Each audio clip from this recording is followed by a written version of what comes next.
A famous polyglot mocked a maid's daughter, daring her to translate a forgotten language. Unaware, the quiet girl carried the key to a secret no one could unlock. In a ballroom filled with the world's greatest minds, a forgotten language lay locked behind symbols no one could read. The scholars argued, confident in their brilliance, until one man sneered. Perhaps the maid's daughter would like to try? What followed shattered reputations and rewrote history. Because the girl serving tea wasn't just listening, she was understanding. Each word on that ancient tablet was a whisper from her family's past, a secret her grandfather had guarded in silence. And what started as a test meant to humiliate a child ended as a revelation that humbled the world's most celebrated linguist. This is the story of how a forgotten soldier's code and a little girl's courage gave voice to history's quietest heroes. Just before we dive in, let us know in the comments where you're watching from today. We love seeing how far these stories reach. And make sure you're subscribed so you don't miss tomorrow's special video. Now let's jump back in. Enjoy the story. A forgotten language held the key, but the world's greatest minds were blind to it. Only the girl serving tea in the corner knew its secrets, a legacy from a hero they had all forgotten. The grand ballroom of the Atherton Grand Hotel was a sea of scholarly tweed and expensive perfume. It hummed with the low, confident murmur of intellects gathered for the annual International Language Symposium. Voices from a dozen countries blended into a sophisticated drone, discussing ancient grammar and obscure phonetic shifts. 12-year-old Clara moved through this world like a ghost, a small shadow in a simple black dress and a starched white apron. Her task was simple: to follow her mother, Helen, with a tray of delicate porcelain teacups and ensure no esteemed academic went without refreshment. For 6 hours, she had performed this duty with a quiet efficiency that made her nearly invisible. It was exactly as her mother had instructed. Keep your head down, sweetie.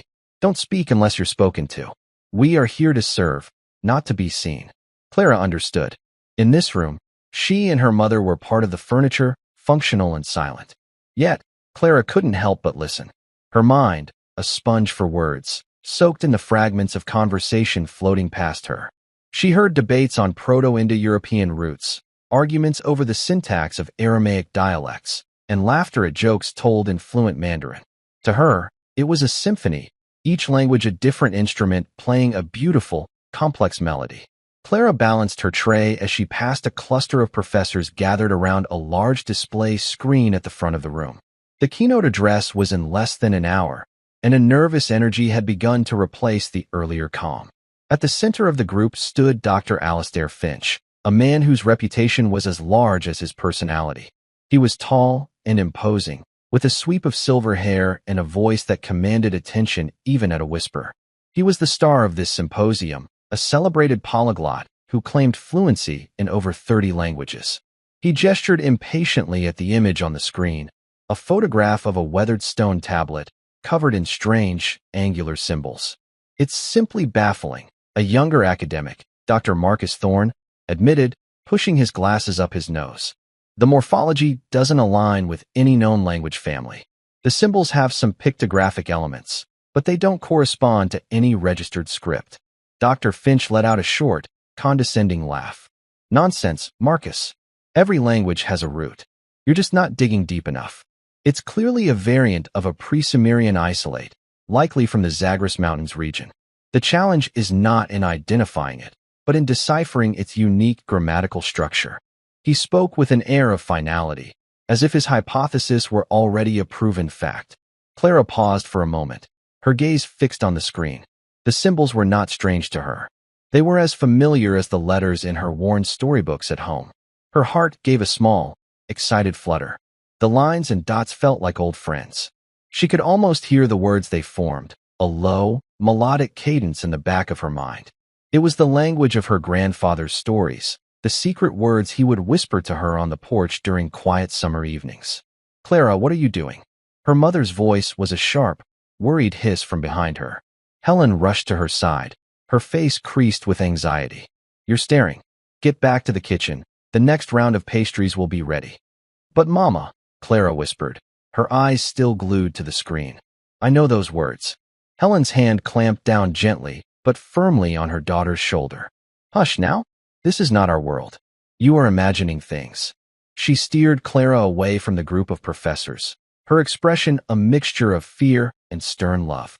To her, a child's imagination was a dangerous thing in a place like this, a spark that could attract the wrong kind of attention. She could not afford to lose this job. As they retreated toward the swinging doors of the hotel kitchen, Dr. Finch's booming voice followed them.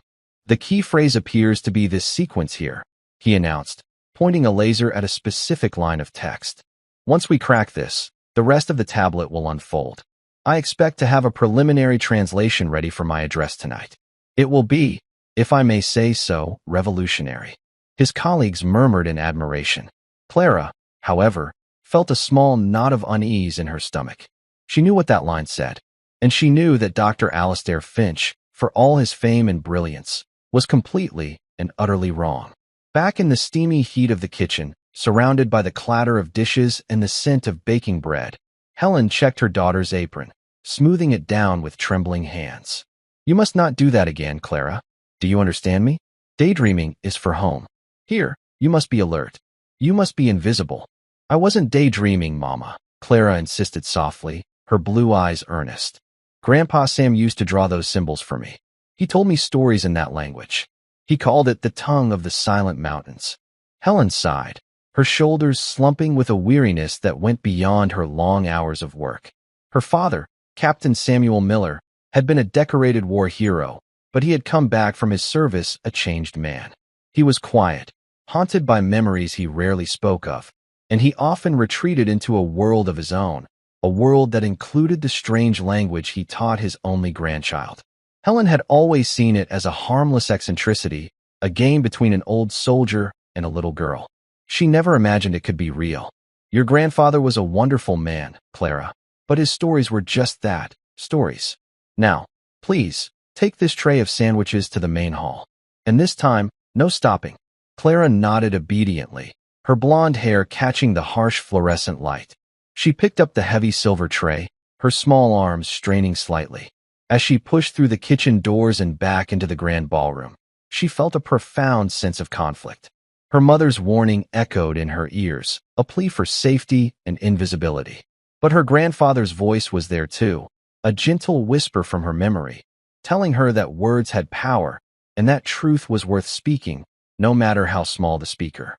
The atmosphere in the ballroom had grown thick with tension.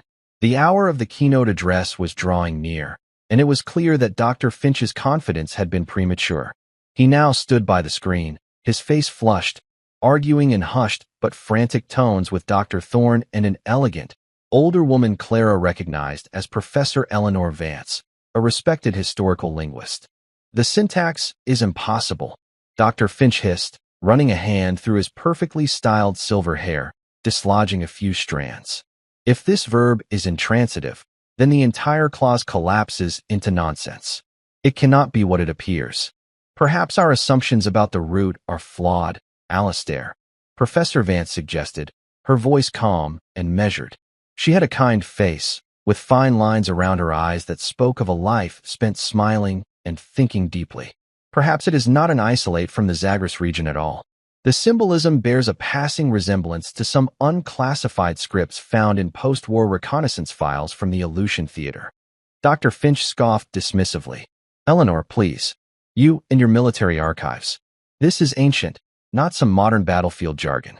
We are talking about the dawn of language, not the echoes of some forgotten skirmish. Clara moved closer, her duties forgotten.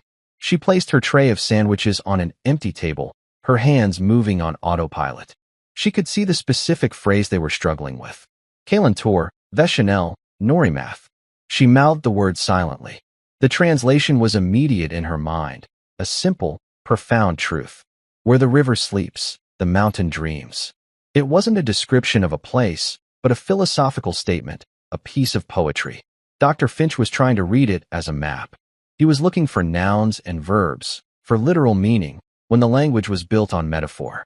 Grandpa Sam had explained it to her once. You don't just say the sun sets, he had told her. You say, the day star bows to the night queen. You have to feel the picture, not just read the words. Dr. Thorne, looking pale and stressed, wrung his hands. The symposium's benefactor, Mr. Davenport, is expecting a groundbreaking reveal. The press is here. If we can't even translate a single line, I will handle it, Dr. Finch snapped, his composure cracking. His professional pride was on the line. He had built a career on being the man who could decipher anything, the master of all tongues. To fail now, so publicly, was unthinkable. He turned away from his colleagues, pacing in a tight circle. His angry gaze swept the room, looking for something, anything, to distract from his own mounting failure. And then his eyes landed on Clara. She was standing a few feet away, her tray abandoned, her face a mask of intense concentration as she stared at the tablet on the screen. He saw not a child, but a convenient target for his frustration. A cruel, mocking smile spread across his lips. He strode toward her, his footsteps loud in the suddenly quiet room. All conversation had stopped as the attendees watched the drama unfold at the front. Well, Dr. Finch announced, his voice dripping with sarcasm. It seems we have another expert in our midst. The serving girl appears to be captivated. He stopped in front of Clara, looming over her. She shrank back, her heart pounding against her ribs like a trapped bird. Tell me, child, he said, gesturing dramatically toward the screen. You've been staring at this tablet so intently. Do you have an insight to offer us? Perhaps you've cracked the code that has stumped the world's greatest linguistic minds. A wave of uncomfortable laughter rippled through the audience. Clara felt her face burn with humiliation. She looked for her mother, but Helen was nowhere to be seen, likely still in the kitchen. She was alone. Leave the girl alone, Alistair, Professor Vance said, her voice sharp with disapproval. This is beneath you. On the contrary, Eleanor, Dr. Finch retorted, his eyes glinting. He was enjoying the spectacle, redirecting his own failure into public mockery. I am simply exploring all possibilities. In our field, we must remain open-minded. He crouched down slightly to look Clara in the eye, his voice a low, patronizing drawl. Go on. Don't be shy. Tell us what the ancient stones say. What great mystery does this line hold? He pointed the laser at the phrase again. Kalantor, Veshanel, Norimath. Clara swallowed hard. Fear and shame warred with a fierce, protective love for her grandfather's language. This man was butchering it. He was twisting its beauty into something ugly and nonsensical. He was making a mockery of the stories and secrets she held so dear. Her grandfather's words came back to her, spoken on a night when he was feeling sad and lost in memory. Words are all we have left in the end, little sparrow. They're the only things that truly last. You have to protect them. She took a small, shaky breath. All the lessons about being invisible, about keeping her head down, faded away. She looked not at Dr. Finch, but at the glowing symbols on the screen. In a voice that was barely a whisper, yet clear as a bell in the silent room, she spoke. You're reading it wrong, she said. The silence that followed was absolute. It was as if the air had been sucked from the grand ballroom. Dr. Alistair Finch's smirk froze on his face. He slowly straightened up, his expression shifting from mocking amusement to sheer, unadulterated disbelief. What did you say? He stammered. Clara found a sliver of courage. She lifted her chin and looked him directly in the eye. I said, you're reading it wrong, she repeated, her voice a little stronger this time. It's not a map. It's a poem. From the back of the room, a gasp was heard. Helen stood frozen in the doorway of the kitchen, a tray of pastries clutched in her hands, her face a mask of pure terror. She had come to see what the commotion was, only to find her daughter at the very center of it, defying the most powerful man in the room. Professor Vance stepped forward, her expression one of intense, cautious curiosity. She looked at Clara, then at the screen, then back at Clara. A poem? She asked gently, her voice an invitation, not a challenge. How do you know that, dear? Before Clara could answer, Dr. Finch let out a bark of incredulous laughter. He had recovered from his initial shock and was now marshaling his defenses, cloaking his wounded pride in a renewed wave of condescension. A poem? Of course. How foolish of us. We bring in geolinguists, semioticians, and paleographers, when all we needed was the literary analysis of a 12-year-old girl. This is absurd. He turned to the audience, spreading his hands wide as if to say, can you believe this? We are wasting valuable time. The child is confused. Perhaps she overheard us discussing poetics earlier. But Professor Vance did not look away from Clara. She saw something in the girl's steady gaze, a quiet certainty that could not be easily dismissed. "Let her speak, Alistair," she said firmly. "What kind of poem is it, child?" All eyes were on Clara. She felt like a specimen under a microscope. Her hands trembled, so she clasped them behind her back. She thought of her grandfather, of the strength in his weathered hands and the kindness in his tired eyes. He had faced down enemy soldiers. Surely, she could face down a roomful of professors. "It's about how everything is connected," she began, her voice gaining confidence as she spoke the familiar concepts. The first word, Kalantor, doesn't mean river. Not exactly. Kalan is the spirit of flowing water, and Tor means to be at rest or to sleep. It's about potential, the power of the river when it's still. She glanced around the room. The faces staring back at her were no longer mocking. They were intrigued. Dr. Thorne was leaning forward, listening intently. Even the reporters at the back of the room had raised their notepads. "And the last word, Norimath," she continued, "is not mountain.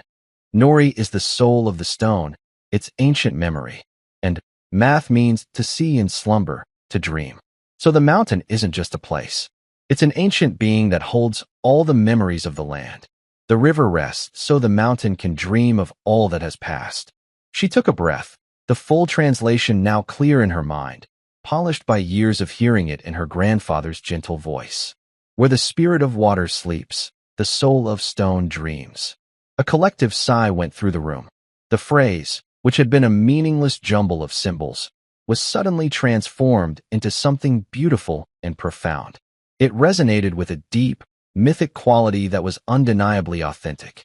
Dr. Finch stood as if turned to stone, his face pale. His complex, academic deconstruction had been swept aside by a child's simple, elegant explanation. He saw his revolutionary discovery, his keynote address, his very reputation, crumbling before his eyes. "That's impossible," he whispered, though his voice lacked conviction. "Where would you have learned this? Who are you?" Before Clara could answer, a man in a tailored suit who had been watching from the side of the stage stepped forward. It was Mr. Davenport, the symposium's primary organizer and benefactor. His expression was one of complete astonishment. "Young lady," he said, his voice respectful, "please come with us." He gestured toward a small conference room just off the main stage. Professor Vance moved to Clara's side, placing a reassuring hand on her shoulder. "It's all right," she murmured. "We just want to understand." As they guided Clara away from the gawking crowd, Dr. Finch was left standing alone in the spotlight, his laser pointer hanging limply at his side. The great Polyglot had been silenced by a whisper, and the symposium, which had been on the verge of a tedious academic failure, was now on the cusp of a revelation far more profound than anyone could have possibly imagined. The small conference room was an oasis of silence after the charged atmosphere of the ballroom. It was furnished with a heavy mahogany table and plush leather chairs that smelled of polish and old paper. Mr. Davenport closed the door, shutting out the buzz of excited speculation that had erupted among the symposium attendees. Along with Professor Vance, a stunned Dr. Thorne had followed them in, his academic skepticism now replaced by a wide-eyed wonder. Clara's mother, Helen, was ushered in last, her face pale with a mixture of fear and bewilderment. She immediately went to her daughter's side, wrapping a protective arm around her. "I am so sorry, sir," Helen began, her voice trembling. "She's just a child. She has a wild imagination. I don't know what she was thinking, speaking out like that. Please, don't hold it against her. It won't happen again." Mr. Davenport held up a hand, his expression not angry, but intensely serious. "Mrs. Miller," Helen supplied. "Helen Miller. Mrs. Miller, please. Your daughter is not in trouble. We are not angry. We are astonished." He pulled out a chair for Helen and Clara. "Please sit down." Clara sat, her small feet barely touching the thick carpet. Professor Vance sat opposite her, leaning forward with a gentle, encouraging smile. "Clara," she began, her voice soft, "what you set out there was remarkable. You spoke with such certainty. Dr. Finch has spent months with that tablet. Our best cryptographers have been working on it. None of them saw what you saw. You must tell us how you knew this language." Clara looked at her mother, who gave a slight, nervous shake of her head. The instinct to obey, to retreat into silence, was strong. But the dam had broken. The words, so long held inside, wanted to be spoken. My grandpa taught me, she said quietly. He was Captain Samuel Miller. At the mention of the name, Professor Vance's eyes widened in recognition. Dr. Thorne, who had been pacing near the window, stopped dead in his tracks. Samuel Miller? Dr. Thorne breathed, his voice filled with awe. The Samuel Miller? The ghost of the Aleutians. Helen looked baffled. I don't know about that. He was a captain in the army. He served during the war. He didn't talk about it much. Professor Vance's gaze was fixed on Clara, a new and profound understanding dawning on her face. Samuel Miller is a legend in certain military history circles. He was part of a special intelligence unit operating in the Aleutian Islands campaign. It was a brutal, forgotten theater of the war. His unit was instrumental in several key victories, but their records were sealed after the war, classified at the highest level. They were said to have used an unbreakable code. She paused, looking from Clara to the closed door, as if she could see the tablet on the screen through it. We always assumed it was a complex cipher. A machine, perhaps, like the Enigma. But there were rumors, whispers of something else. Something older. A native dialect that was spoken by only a handful of individuals. A language with no written record, no formal grammar. A language that could not be broken because no one outside the unit even knew it existed. The pieces of the puzzle were falling into place with breathtaking speed. The unbreakable code wasn't a code at all. It was a living language. He called it the tongue of the silent mountains, Clara offered, her voice now steady. He said the mountains taught it to the first people, and they passed it down in secret. He was stationed near a village there. An old woman, one of the last elders, she saw something in him. She taught him. He said it was the only thing that kept his heart from freezing in that cold. The room was silent for a long moment as the weight of her words settled. The stone tablet was not an ancient artifact from Mesopotamia. It was a relic from the 20th century. It wasn't a poem about a mythical landscape. It was a message, written in a language of metaphor and spirit, by a soldier. Can you read the rest of it? Mr. Davenport asked, his voice hushed. Clara nodded. We need to bring the tablet in here, Dr. Thorne said, already moving toward the door. No, wait. It's too delicate. We'll bring up the high-resolution scans on the monitor in here. While Dr. Thorne hurried out to make the arrangements, Helen Miller looked at her daughter as if seeing her for the first time. The secret world she had shared with her father was not a fantasy.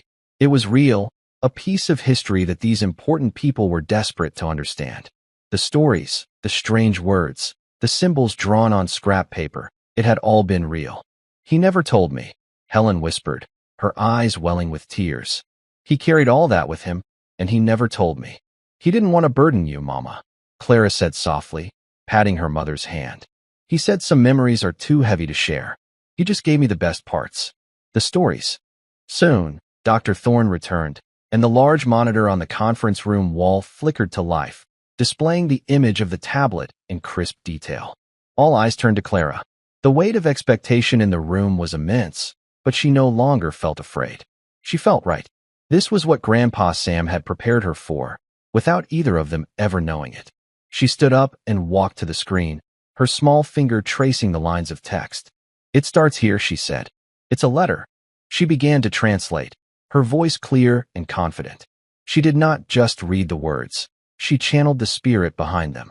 The formal, academic setting of the conference room melted away, replaced by the windswept, frozen landscape of a forgotten war. To the one who finds this, Clara began, her voice taking on a storyteller's cadence. Let these words be my witness. The winter has taken our fire, but not our spirit. The Sunhawk has flown south for the last time. We are few now. The whispers on the wind carry the names of our fallen brothers. She paused, her finger moving to the next line. Sergeant Peters fell when the snow lion roared. That means he died in an avalanche. They didn't have a word for avalanche, so they described the sound it made. Professor Vance was scribbling furiously in a notebook, her expression a mixture of scholarly focus and deep, human emotion. Dr. Thorne simply stared, mesmerized. Clara continued.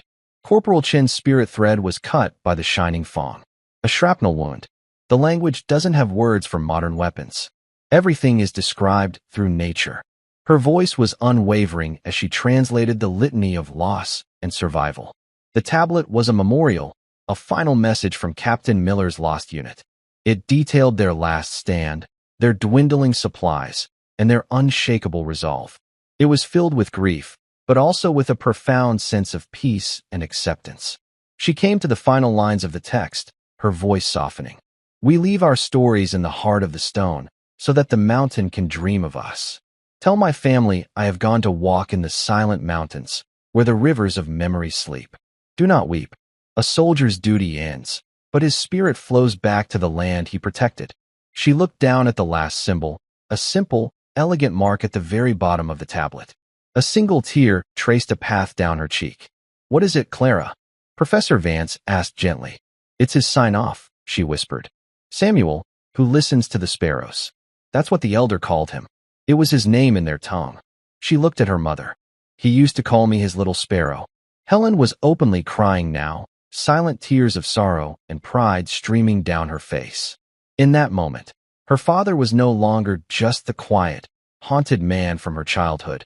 He was a hero, a poet, and a keeper of a sacred trust that he had passed on to his granddaughter. Mr. Davenport, a pragmatic man of business and philanthropy, cleared his throat, his own eyes suspiciously moist. This is the most extraordinary discovery in the history of this symposium, he said, his voice thick with emotion. This isn't just a new language. It's a window into a piece of lost American history.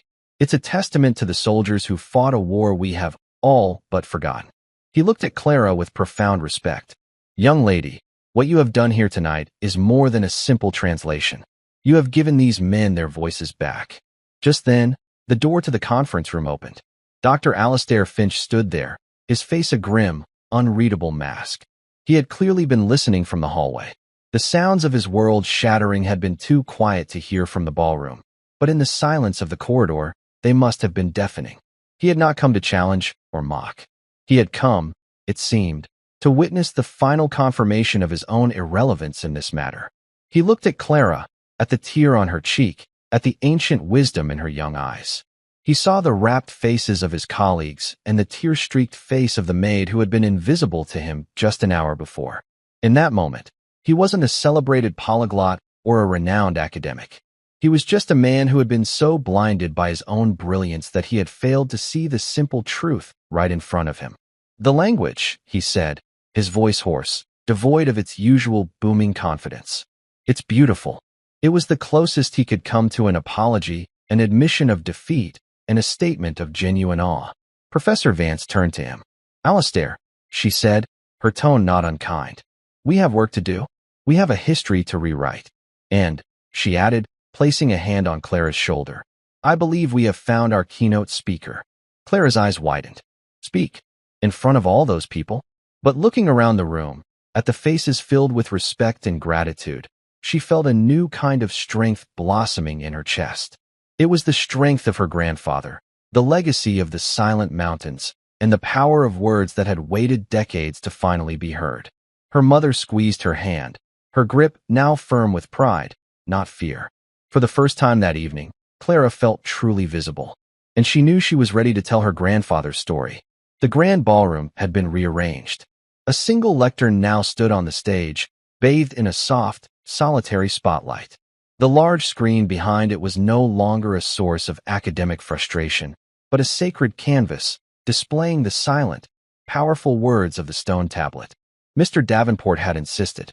The world needs to hear this, he had declared, his usual business-like demeanor replaced by a fervent sense of historical duty. And they need to hear it from the one person on earth who can give it voice. Clara stood in the wings, her mother fussing with the collar of her simple black dress. The apron was gone, a symbol of a life that had been shed in the space of a single hour. Helen's hands still trembled, but now it was with a nervous, electric pride. Are you sure you're okay with this, sweetie? She whispered, her eyes searching Clara's face. You don't have to do this if you don't want to. Clara looked out at the sea of faces filling the ballroom chairs. The room was packed, far more crowded than before. Word had spread like wildfire through the hotel. Reporters and journalists, who had initially come for a dry academic announcement, now stood at the back, cameras ready, sensing a story of immense human interest. She saw Dr. Thorne in the front row, his notepad open, a look of profound respect on his face. She saw Professor Vance, who gave her a small, confident nod. She even saw Dr. Finch, sitting off to the side, no longer in the center of attention, looking smaller, more human. Grandpa Sam would want them to know, Clara said, her voice quiet but firm. He wrote it down so they wouldn't be forgotten. Helen hugged her daughter tightly. He would be so proud of you, Clara. I am so proud of you. Mr. Davenport stepped up to the lectern to introduce the unexpected keynote speaker. His voice boomed through the sound system, filled with a gravitas the evening had previously lacked. He didn't mention Dr. Finch or the initial purpose of the gathering. Instead, he spoke of forgotten heroes, of the sacrifices of war, and of a history that had been lost to the ice and snow of the Aleutian Islands. And tonight, that history has been given back to us, he concluded, his voice ringing with emotion. Not by a celebrated academic, but by a young girl who carried a precious legacy in her heart. Ladies and gentlemen, it is my profound honor to introduce you to Miss Clara Miller. A wave of applause, warm and sincere, filled the room as Clara walked onto the stage. She felt 100 pairs of eyes on her, but her gaze was fixed on the image of the tablet. The strange, angular symbols felt like a comforting presence, the last tangible piece of her grandfather. She took a deep breath, clutching the small, worn copy of his favorite poetry book that her mother had pressed into her hand for courage. She did not start with an academic explanation. She started with a story. My grandfather didn't talk much about the war, she began, her voice amplified by the microphone, yet retaining its soft, intimate quality. But he talked about the cold. He said it was a living thing, a beast that tried to steal the breath from your lungs and the memories from your mind. He said the only way to fight it was with stories. Words were their fire. They were their food. They were the only warmth they had. She recounted the tales her grandfather had told her, not of battles and violence, but of the small moments of humanity that had survived in the harshest of conditions. She spoke of how the men in his unit, a mismatched group of soldiers from all corners of the country, had learned the secret language from the Aleutian elder. It had become more than a code. It had become their bond, a shared world that their enemies, and even their own commanders, could never penetrate. The language doesn't have a word for soldier, Clara explained, gesturing to the screen. The closest word is kintari, which means one who stands between the village and the howling wind. Their duty wasn't to fight. It was to protect. Everything they saw, everything they did, they understood through the lens of this language, a language of nature and spirit. She then began to walk the audience through the tablet, line by line, just as she had done in the conference room. But now, she elaborated, giving context from the stories her grandfather had shared. She explained that the snow lion that had killed Sergeant Peters was not just an avalanche, but a specific, recurring one on a treacherous mountain pass that the men had personified as a hungry predator. The shining fong that had wounded Corporal Chun was not just shrapnel. It was from a specific type of mortar shell that glinted in the Arctic sun before it landed. Each translation was a small, vivid brushstroke, painting a picture of life and death on a forgotten front line. The audience was captivated, hanging on her every word. There was no sound in the room but Clara's voice and the soft scratching of reporters' pens. Dr. Finch sat motionless, his face etched with a complex mixture of regret and professional fascination. He was witnessing the birth of a new field of study, one he had completely missed because he had been looking at the grammar and not the soul. This section here, Clara said, pointing to a dense block of text in the middle of the tablet, is where my grandfather lists the names of the men who were lost. But he doesn't just list their names. He writes a small poem for each one, a memory to honor their spirit. She began to read them, her voice trembling slightly with the weight of the forgotten grief. Private David Chun. His laughter was a string of bright copper bells. The wind remembers their song. Sergeant Michael Peters. He stood as strong as the mountain's spine. Now he sleeps in its heart. Corporal Elias Vance. His stories were a warm blanket in the endless night. We wrap ourselves in their memory. In the front row, Professor Eleanor Vance let out a small, sharp gasp. Her hand flew to her mouth, her eyes wide with shock. Elias Vance. It was her grandfather's name. He had been listed as missing in action in the Aleutians in 1943. His body was never recovered. All her life, she had known him only as a faded photograph on her grandmother's mantelpiece, a handsome young man in a uniform, a ghost in her family's history. Tears streamed down her face as Clara continued to read. It was a message in a bottle, a final goodbye from a lost world, delivered 70 years later by a 12-year-old girl. Her life's work had been the study of dead languages, the careful reconstruction of forgotten histories. She had never dreamed that her own history was lying dormant on a piece of stone, waiting for the right person to read it. Clara finished her presentation with the final, heartbreaking lines of her grandfather's letter. She spoke his sign-off, Samuel, who listens to the sparrows, and then looked up from the screen, her own eyes misty. My grandfather came back from the war, but a part of him never left the silent mountains, she said, her voice thick with emotion. He taught me this language so that the stories of his brothers, the men he loved, would not be lost forever. He wanted the mountain to dream of them. And tonight, thanks to all of you, the whole world can dream of them, too. She took a step back from the lectern. For a moment, there was a profound, breathless silence. It was the kind of silence that follows a sacred truth, a shared moment of human connection that transcends time and place. Then, the applause began. It started not as a thunderous roar, but as a single clap from Professor Vance, who had risen to her feet, her face a testament to her family's recovered history. Then another clap, and another, until the entire ballroom was on its feet, the applause swelling into a sustained, overwhelming ovation. It was not applause for an academic breakthrough. It was a tribute, a thank you. It was for Clara, for her grandfather, and for the lost soldiers of the Aleutian campaign whose spirits had finally been brought home. In the chaotic aftermath, Clara was swept into a whirlwind. Reporters clamored for interviews, their microphones and cameras creating a thicket around the small stage. Mr. Davenport and a team of hotel security formed a protective circle around Clara and her mother, guiding them back to the quiet sanctuary of the conference room.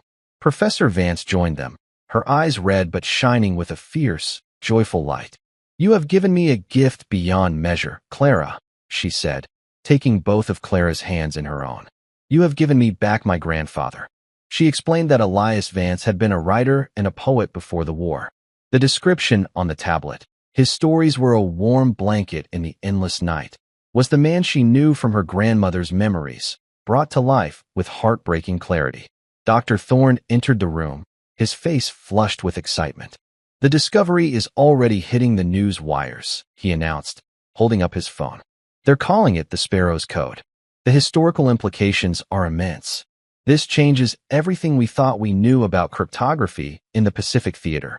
Helen Miller sat in a daze, trying to process the seismic shift that had just occurred in her life. An hour ago, she was a maid, worried about keeping her job. Now, she was the mother of a girl who had just rewritten history. She looked at Clara, who was handling the sudden attention with a quiet grace that seemed far beyond her years. The invisibility Helen had so desperately sought for them was gone forever. In its place was a spotlight, bright and daunting. The door opened again, and Dr. Alastair Finch stepped inside. The room fell silent. He looked haggard, his earlier arrogance completely stripped away, leaving him looking older and smaller. He did not look at his colleagues. He looked only at Clara. Miss Miller, he said, his voice raspy. I came to offer my sincerest apology. What I did out there, my behavior, was inexcusable. It was born of pride and ignorance. I was presented with a truth I was not equipped to understand, and I responded with cruelty. There is no excuse for it. He took a shaky breath. Your knowledge, your grandfather's legacy, is a treasure. I hope that, in time, you will be able to forgive my professional blindness and my personal failure. Clara looked at the man who had tried to humiliate her. She saw not a monster, but a man humbled by a truth he could not deny. She remembered something her grandfather had once told her. A smart man knows what he knows. A wise man knows what he doesn't. Dr. Finch, perhaps for the first time in his life, was learning wisdom. Thank you, she said simply. Her forgiveness was quiet, but absolute. The rest of the evening passed in a blur of momentous decisions.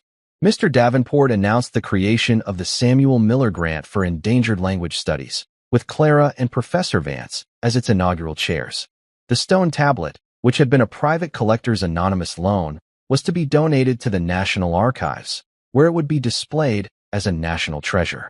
Government officials were already calling, requesting access to the translation for a potential declassification of the related military records. Professor Vance, with Clara's help, would lead the project. A new chapter in American history was being written, and a 12-year-old girl was its lead author. Late that night, long after the crowds had dispersed and the ballroom had fallen silent, Clara and her mother were escorted to the hotel's presidential suite, courtesy of a grateful Mr. Davenport. It was a world away from their small apartment across town, with its sprawling rooms, soft carpets, and a window that overlooked the entire city. Clara stood by the window, looking at the distant lights. In her hand, she clutched the small poetry book. Her life had changed forever in the course of a single evening. She was no longer just the maid's daughter. She was the girl who could speak the language of the silent mountains, the keeper of the sparrow's code. Helen came and stood beside her, wrapping her arm around her daughter's shoulders. "What are you thinking about, sweetie?" "About Grandpa Sam," Clara replied, her voice soft. I think he's finally at peace. His brothers aren't lost anymore." Helen hugged her close, her heart overflowing with a love and pride so immense it felt as if it might burst. The world had seen her daughter as a servant, a ghost in the halls of power and intellect. But she had a hero's blood in her veins and a poet's soul in her heart. The forgotten language had held the key, not just to a piece of lost history, but to Clara's own future. The world's greatest minds had been blind, but the girl who served tea in the corner had seen everything. She had listened to the sparrows, and in doing so, she had taught the world to hear their song. The legacy of a hero they had all forgotten was now a story that would never be lost again. 6 months later, the cherry blossoms were in full bloom in Washington, D.C., their soft pink and white petals drifting like snow in the gentle spring breeze. From her new office window at the National Archives, Clara could see them blanketing the tidal basin, a vibrant symbol of renewal. It had been 6 months since the night at the symposium, 6 months that felt like a lifetime. The world had changed, and so had she. Her office was not large, but it was hers. It was filled with books on linguistics and military history, maps of the Aleutian Islands, and high-resolution photographs of the stone tablet, now known to the world as the Miller Stone. A plaque on her door read, "Clara Miller, Research Fellow, Special Project on Indigenous American Code Talking." It was a title that still felt slightly unreal, like a costume she was trying on, but the weight of the responsibility felt right on her shoulders. Professor Vance, Eleanor, as she now insisted Clara call her, stuck her head in the door, her face bright with excitement. "They're here, Clara. The first batch of declassified files just arrived from the Department of Defense. A whole truckload of them." Clara's heart gave a familiar leap of anticipation. This was the core of their work now. Guided by the translations from the Miller Stone, the government had begun the slow, arduous process of unsealing the records of Captain Samuel Miller's unit. Each new file was a piece of a 70-year-old puzzle, a ghost given a voice. They spent the rest of the day in the main research room, surrounded by stacks of manila folders stamped with bold, red, top secret, warnings that had only recently been crossed out. The air smelled of old paper and history. For hours, they pored over after-action reports, censored letters, and faded reconnaissance photos. With the Miller Stone as their Rosetta Stone, they could now understand the coded communications that had baffled analysts for decades. A report from 1943, previously a jumble of nonsensical phrases, now read as a clear and urgent message. "The snow lion roars on the Western Pass. We have lost 3 men. Send sky canoes with medicine thread. An avalanche has blocked the pass. We have 3 casualties. Requesting an airdrop of medical supplies." "Look at this," Eleanor murmured, pushing a file across the table to Clara. It was a personnel file for Corporal Elias Vance. Inside was a faded photograph of the handsome young man from the mantelpiece. Tucked behind it was a small, folded piece of paper, a poem he had written, filled with imagery of the unforgiving but beautiful landscape. It was a personal effect that had been returned with his file, its significance lost on the original processing officers. Eleanor read it with tears in her eyes. Another piece of her grandfather returned to her from the mists of time. Clara found her own grandfather's file. Inside, she found the official report on the unit's final days, a cold, bureaucratic account that stood in stark contrast to the poetic memorial on the stone tablet. But there was also a letter he had written to his parents, Clara's great-grandparents, a letter that had been held by censors and never sent. "Tell everyone I am well," it read. "The work here is hard, but the land has a spirit that gets inside you. I have met a people here who speak the language of the mountains. They have taught me much. I hope to bring their stories home with me, if the wind is kind." He had brought the stories home.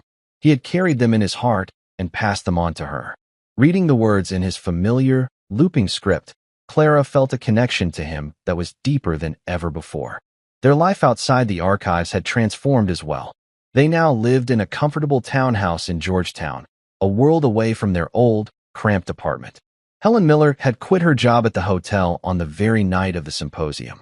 She no longer had to be invisible. She was now the proud manager of her daughter's burgeoning career, handling press inquiries, scheduling interviews, and fiercely protecting Clara from the overwhelming glare of the media. The story of the Sparrow's Code had captured the world's imagination. It was a tale of a forgotten war, a secret language, a lost hero, and the unassuming granddaughter who brought it all to light. Clara had become a reluctant celebrity. She had been on the cover of magazines and interviewed on national television. Schools were adding sections on the Aleutian Campaign to their history curricula. The surviving families of the other men in Captain Miller's unit had reached out, expressing their profound gratitude for finally learning the true story of their loved ones' last days. But for Clara, the most important part of her new life was the Samuel Miller Grant. The next day was the first ever meeting of its selection committee. The grant had been flooded with applications from linguists, anthropologists, and historians around the world, all proposing projects to study and preserve endangered languages, from the disappearing dialects of the Amazon rainforest to the last remaining speakers of ancient Polynesian tongues. The meeting was held in a grand boardroom at the Davenport Foundation. Clara sat at the head of the table, flanked by Eleanor, Mr. Davenport, and a panel of esteemed academics, including a newly humbled and deeply respectful Dr. Finch. He had become one of the grant's most ardent supporters, his earlier arrogance replaced by a genuine passion for the cause. He now understood that the study of language was not about collecting fluencies like trophies, but about preserving the unique cultural souls of humanity. As they reviewed the proposals, Clara listened with a wisdom that belied her 13 years. She looked not just at the academic merit of each project, but at its heart. She championed a proposal from a young woman who wanted to live with the last two speakers of a nomadic Siberian dialect, not just to document their grammar, but to record their songs, their folklore, their dreams. Languages aren't just lists of words, Clara argued, her voice clear and steady, echoing the lessons her grandfather had taught her. They are how people see the world. When a language dies, a whole way of seeing dies with it. We have to save the pictures, not just the words. Dr. Finch nodded in vigorous agreement. "Miss Miller is precisely correct," he added, his voice now carrying a tone of mentorship rather than authority. "We must fund projects that capture the ethos of a language. Its poetry, its humor, its soul. A dictionary without stories is just a list of bones without a body." The committee listened, and they agreed, funding not only the Siberian project, but also one to create a digital archive of oral storytelling from a fading coastal language in Ireland. Later that evening, after the meeting had concluded, Clara walked with her mother along the edge of the Lincoln Memorial reflecting pool. The Washington Monument stood like a sharp, white needle against the deep blue of the twilight sky. "It was a good day," Helen said, squeezing her daughter's hand. "All those people, from all over the world, listening to you. It's still hard to believe." "Grandpa Sam did the good thing," Clara corrected softly. "I'm just his messenger." "You're more than that, sweetie," Helen said, stopping to look her daughter in the eye. "You're his legacy. You gave his words a home." They stood in comfortable silence for a while, watching the lights of the city glitter on the water. The past 6 months had been a whirlwind, a dizzying ascent from obscurity to fame. But here, in the quiet of the evening, she felt a sense of profound peace. She was not just the maid's daughter, nor was she just the girl who had stunned the world. She was Clara Miller, the granddaughter of Samuel, who listens to the sparrows. She had found her own voice by giving voice to the past, and she knew, with a certainty that settled deep in her soul, that her work, her grandfather's work, was only just beginning. The silent mountains had shared their secrets, and now, the world was finally ready to listen. And that's where we'll end the story for now. Whenever I share one of these, I hope it gives you a chance to step out of the everyday and just drift for a bit. I'd love to know what you were doing while listening. Maybe relaxing after work, on a late-night drive, or just winding down. Drop a line in the comments. I really do read them all. And if you want to make sure we cross paths again, hitting like and subscribing makes a huge difference. We are always trying to improve our stories, so feel free to also drop your feedback in the comment section below. Thanks for spending this time with me.